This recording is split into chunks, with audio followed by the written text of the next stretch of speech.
But you were telling a story before the cameras were rolling about we were talking about girls, and one of our good friends recently did a drunken hookup, and we were like, "Wow, that's where that's what you rolled with." And Gilmore was like, "You can always use the excuse that you're drunk." You have a theory. Not a theory. You have a fact that whenever you go into a social situation that you know you're going to start drinking. Yeah.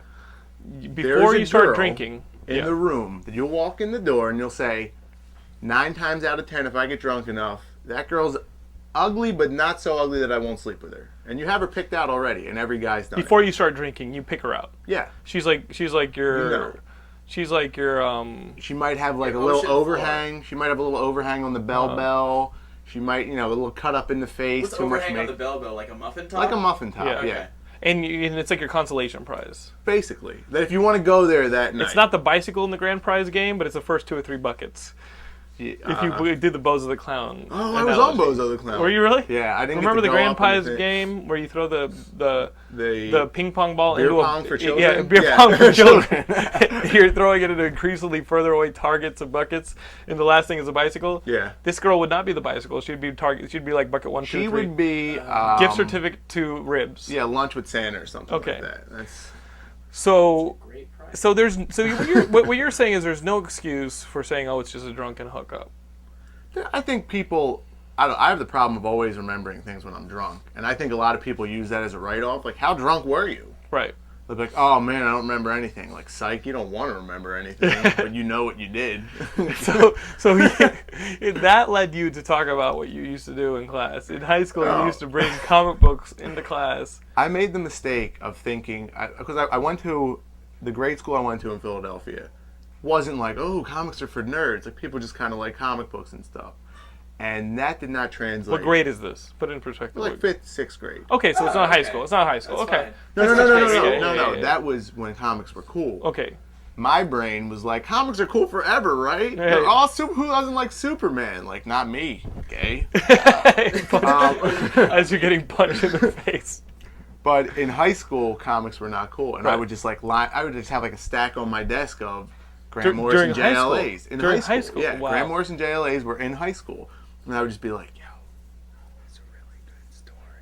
And like the Who guy, would you say that to? Like a guy in the class who was like a friend of mine or something. Oh. And he'd be like, oh, that's cool.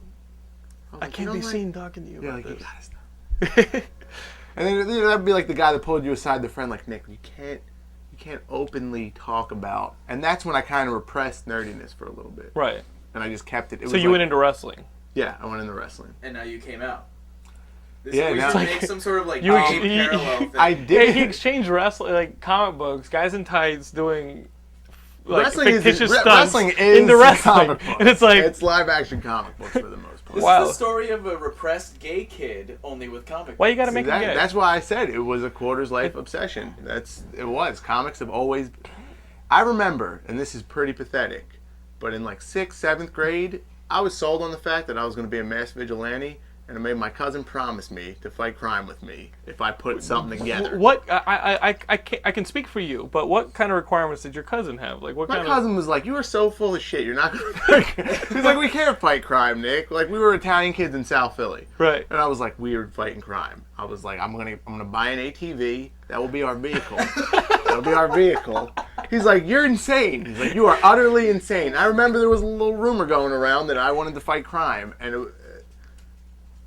yeah. When did that die? When did that dream die? Has it died? Everyone just kind of took it as that I had an active imagination. You could have been kick-ass. I was kick-ass. I was kick-ass, literally.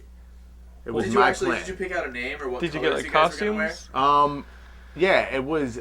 I think that I called myself X to a certain degree. X? For Excalibur. Okay. For Excalibur. That's so nerdy. Yeah, so nerdy. That's awesome. You like the Mark Waid Excalibur with like Captain Britain and Nightcrawler and. I actually didn't. I was actually pretty tripped out by that comic when I was a kid. I had that one issue with the weird fat lady with the like the bubble people and stuff. And I always would read and be like, it makes me feel uncomfortable.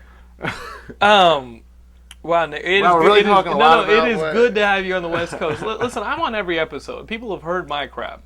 They want to talk about your life.